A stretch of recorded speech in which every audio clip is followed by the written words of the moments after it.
But I want to address a couple other things. Again, I had written extensively the Raiders were not going to take Jalen Carter. They didn't. I've talked extensively that the offensive lineman was not the plan at 7 overall. So I'm going to challenge you to don't let things get you wired up, but just pay attention to people who are in the know and give you good information. There's lots of us. I'm certainly not the only one. I'm not trying to pretend that I am. But there's also people that just throw things against the wall because they want you to click. Don't do that. You're too good of a fan base. You don't deserve that. Don't do that. But pay attention to that stuff. Now, I tweeted out, if you don't follow me on Twitter, you should, at Hondo Carpenter, at HondoCarpenter. Again, at Hondo, HondoCarpenter.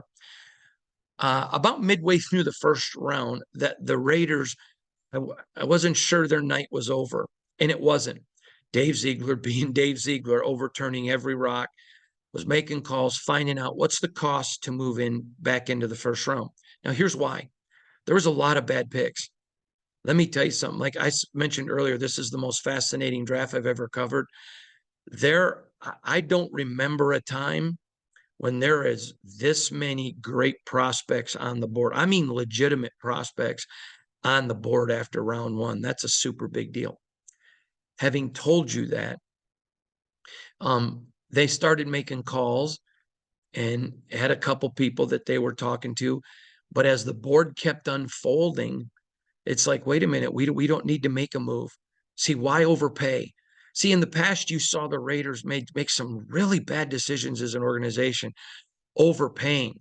So, for example, I know multiple NFL teams that didn't even have Damon Arnett on your draft board. You could have got him in the fifth, sixth, seventh round. But oh no, Raiders went and got him in the first. Dumb. Okay. But I'm just saying to you, Ziegler was smart as he saw the board developing. Nah, we're not willing to pay that price. They were willing to underpay to move up, but not overpay, which is smart.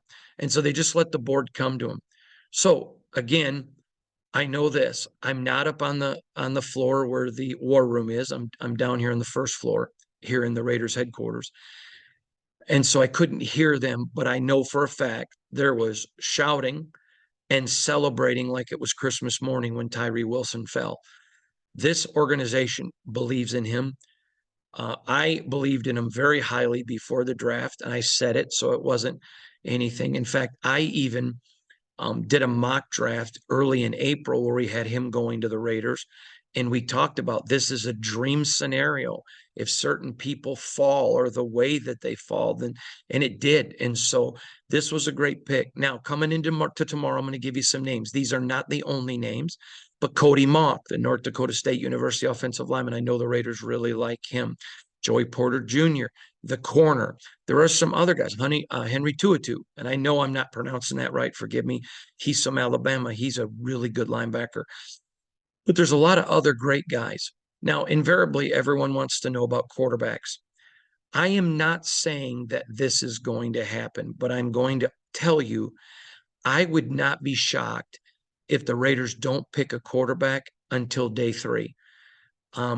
There are so many good players left that you got to look and say, okay, if we're convinced Jimmy's healthy, and clearly they are, they wouldn't have given him the money. Hey, we got Brian Hoyer here as a backup. We're pretty solid with Brian there. If Jimmy were to get injured again, then, we got Chase Garbers, but hey, let's go find a guy on day 3. And there's going to be some guys, Tanner McKee possibly, and others, not just him. Then they can go continue to get great players who are impact players. These are guys that they really believe in. So I'm not saying they won't, but I'm telling you, I wouldn't be shocked if they don't get a quarterback tomorrow.